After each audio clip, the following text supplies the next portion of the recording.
करणार आणि मुंबईत मोठ्या प्रमाणात प्रेस घेऊन संपूर्ण एकदा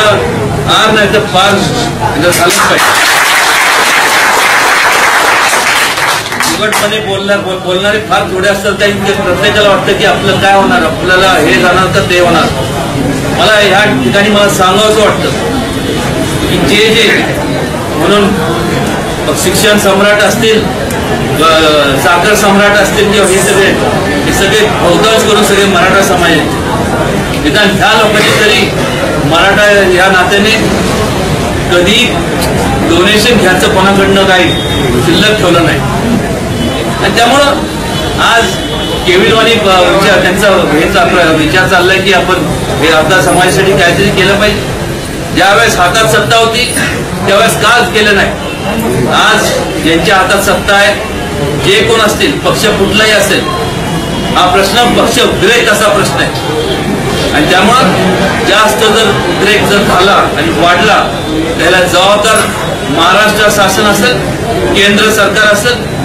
केवळ महाराष्ट्रात नाही तर वेगवेगळ्या राज्यामध्ये तिथलं त्या राज्याचं शासन आणि केंद्र शासन जबाबदार असेल आणि जास्त जर उद्रेक जर हा वाढला तर तुम्हाला सांगतो सिव्हिल रेव्होल्युशन ज्याला आपण म्हणतो, म्हणजे सामाजिक क्रांती ही आपल्याला या देशामध्ये झालेली पाहायला मिळेल आणि जे आपण अभिमानाने छाती ठोकपणे सांगतो की आपला देश हा संपूर्ण जगामधला सगळ्यात मोठा शक्तिशाली आणि सगळ्यात मोठी लोकशाही असणारा देश, या देशाचे छोटे छोटे तुकडे व्हायला फार वेळ लागणार नाही आणि याला कारणीभूत हे सर्व जे राज्यकर्ते तेच असणार आहे। आज या ठिकाणी या संपूर्ण समाजाला, गोरगरिबांना देण्याकरता पैसे नाही, पण मात्र या सगळ्या समाजाच्या अल्पभूधारक जे समाज आहे, दारिद्र्य खालचा जो समाज आहे, त्या टाळूवरच लोणी खायला मात्र हे जे शासकीय अधिकारी आहेत त्यांच्या पगारात वाढ एवढी केली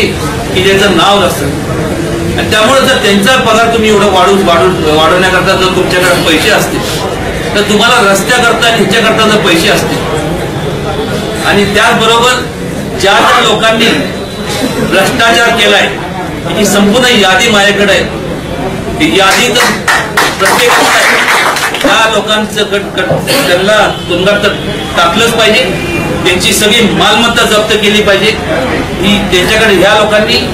एवढी मालमत्ता जप्त केली आहे, आपल्याला हडपली आहे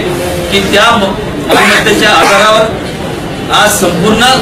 या देशातली गरिबी सुद्धा हटू शकते। अशी मराठा मोक्ष क्रांती मोर्चाच्या लेटेस्ट अपडेटसाठी खाली दिलेले बटन दाबून चॅनल सबस्क्राईब करा।